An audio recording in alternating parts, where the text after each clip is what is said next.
ब्रेनिक IAS, कल की तैयारी आज से। Hello aspirants, welcome to Brainiac IAS. तो आज हम आपके लिए टॉपिक लाए हैं वन नेशन वन इलेक्शन। तो उससे पहले जानते हैं इलेक्शंस क्या होती हैं।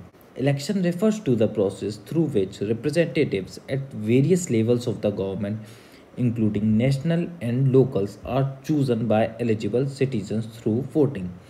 मतलब कि डिफरेंट लेवल ऑफ गवर्नमेंट में वोटिंग के थ्रू अपने रिप्रेजेंटेटिव को चूज़ करने की प्रोसेस को हम इलेक्शन कहते हैं। मतलब सिटीज़न अपने वोट का इस्तेमाल करके अपनी सरकार चुनते हैं थ्रू इलेक्शंस। तो ये वन नेशन वन इलेक्शन क्या है? It refers to the concept of holding all elections in India whether Lok Sabha, state legislative assemblies और local bodies at the same time. इसका सीधा मतलब ये है कि लोकसभा का चुनाव और सारे राज्यों का चुनाव वो एक साथ कराया जाए एक ही समय पर। इसका ये तात्पर्य बिल्कुल नहीं है कि एक ही समय पर लोकसभा और अलग अलग राज्यों की विधानसभाओं का चुनाव हो, बट इनका चुनाव एक जो टाइम स्पेन दिया गया है उसके अंदर ही हो। जैसे 2 महीने के अंदर लोकसभा का चुनाव हो गया, फिर राज्यसभा का चुनाव हो गया। और इसका एक मेथड ये भी हो सकता है कि आपको इकट्ठे 2 वोट कर दें, कि आप एक वोट दे रहे हैं लोकसभा के लिए और एक अपने स्टेट की लेजिस्लेटिव असेंबली को चूज़ करने के लिए। तो हम कह सकते हैं कि वन नेशन वन इलेक्शन के अकॉर्डिंग स्टेट प्लस सेंटर के इलेक्शन साथ साथ हो सकें। और जो इस बिल के रिलेटेड कमेटी बनी है उसने ये रिकमेंडेशन भी दी है कि 100 दिन के भीतर लोकल बॉडीज़ का भी चुनाव करा दें with this Lok Sabha and state legislative assemblies elections. तो recently the report of Ramnath Kovind committee, the former president of India, had submitted its report on one nation one election. तो Kovind panel ने Thursday को president Draupadi Murmu को अपनी report submit की है on the one nation one election. And in that report the committee backed the idea of simultaneous elections for the Lok Sabha and state legislative assemblies in the first phase। कि पहला phase होगा उसमें लोकसभा और state legislative assembly का election होगा, और जो दूसरा फेज होगा उसमें जो लोकल बॉडीज़ का इलेक्शन होंगे with in the 100 days of this first phase.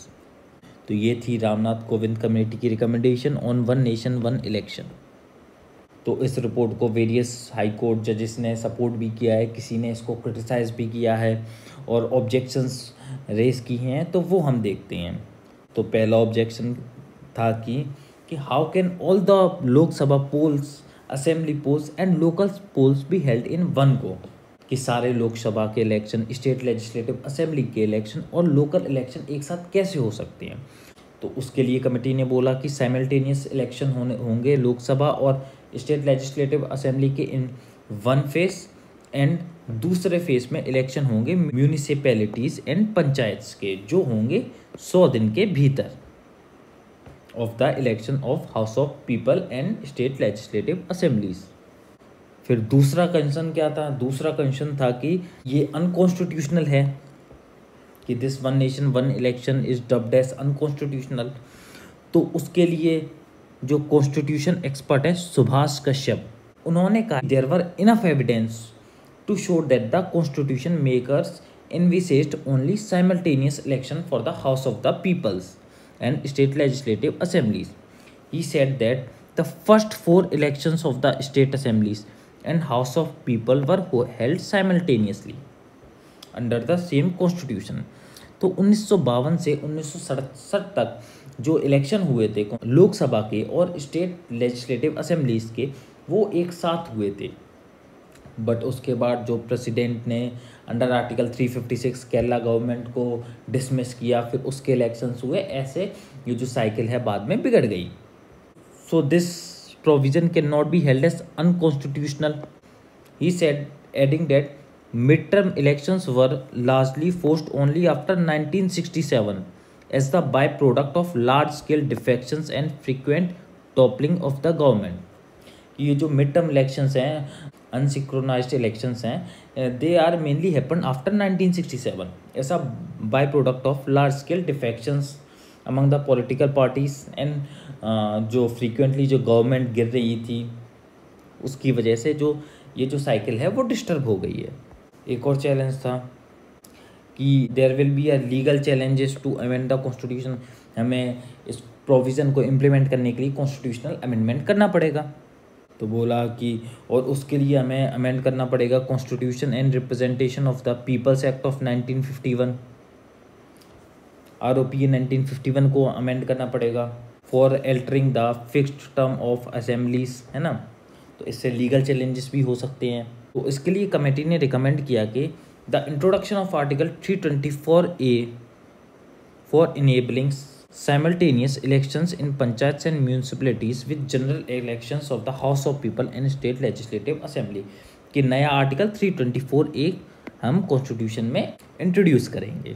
और उसने ये भी बोला कि हम जो आर्टिकल 325 है उसको अमेंड करेंगे for enabling single electoral rolls and single electors photo identity card, कि सिंगल इलेक्टोरल रोल के लिए हम जो आर्टिकल 325 को भी अमेंड करेंगे।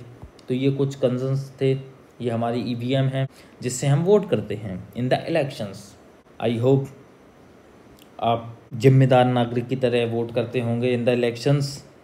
तो इसके कुछ पोटेंशियल बेनिफिट भी हैं, जैसे एक्सपेंडिचर कम हो जाएगा।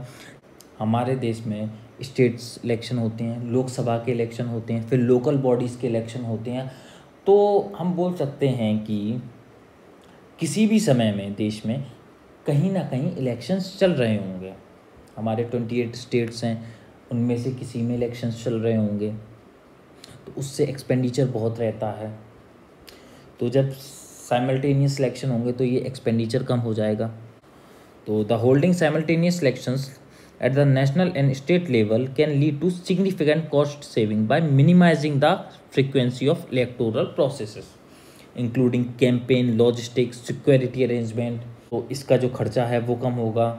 तो ये सारा एक बार में जो है कार्यक्रम ये सारा निबट जाएगा, तो जो खर्चा है वो भी बहुत कम होगा। तो गवर्नमेंट में भी एफिशिएंसी आएंगी, क्योंकि जैसे ही इलेक्शन अनाउंस होते हैं तो model code of conduct announce हो जाता है, जिसके बाद गवर्नमेंट कोई भी नए स्कीम्स को लॉन्च नहीं कर सकती। तो अब फ्रीक्वेंट इलेक्शन से model code of conduct announce होते हैं, तो it affects the policy making of the government.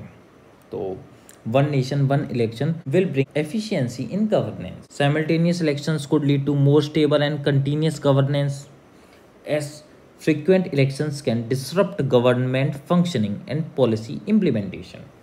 It also helps in avoiding governance gaps caused by prolonged period of election campaign. तो ये जब इलेक्शन कैंपेन के time जो government है वो फोकस टोटली कैंपेन पे उनका शिफ्ट हो जाता है, जिससे जो गवर्नेंस में गैप आता है उसको भी अवॉइड करेंगी, क्योंकि एक ही बार इलेक्शन होंगे 5 साल में। वन नेशन वन इलेक्शन से जो वोटर टर्न आउट है वो भी इनहेंस होगा, क्योंकि जब इलेक्शन कम होंगे तो वोटर्स भी इंक्लाइंड होंगे ज़्यादा से ज़्यादा इलेक्टोरल प्रोसेस में इंगेज होने को, पार्टिसिपेट करने को, जिससे जो वोटर टर्न आउट है वो बढ़ेगा, लोग पॉलिटिकल पार्टिसिपेशन बढ़ेगा, है ना। It will streamline the administration.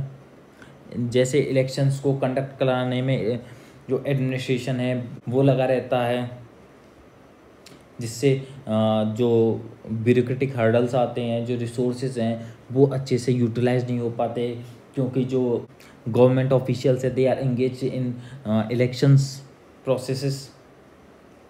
तो it will streamline the elections leading to more efficient utilisation of government resources. तो इससे इलेक्टोरल जो माल प्रैक्टिसेस हैं वो भी कम होंगी, क्योंकि जो फ्रीक्वेंसी ऑफ इलेक्शन कम हो जाएगी तो इलेक्टोरल माल प्रैक्टिसेस भी कम होंगी, जैसे voter bribery, corruptions, misuse of government resources for electoral gains, ये सब कम होगी। It will foster the national unity, क्योंकि वन नेशन वन इलेक्शन के टाइम में जो पूरी भारत में इलेक्शंस हो रहे होंगे, तो it will reduce the regional disparities in the election schedules and fostering a sense of democratic participation in whole of the country. तो ये कुछ बेनिफिट हैं हमारे जो वन नेशन वन इलेक्शन के। तो ये जो कंसेप्ट है वन नेशन वन इलेक्शन का, ये क्या भारत में नया कंसेप्ट है, अभी ही इंट्रोड्यूस हुआ है? नहीं, ऐसा नहीं है, क्योंकि जो पहले 4 इलेक्शन हुए थे 1952 से 1967 तक, 1952 टू 1967, तो उसमें क्या था, जो इलेक्शन से लोकसभा के और स्टेट लेजिस्लेटिव असेंबली के वो साइमल्टेनियसली होते थे।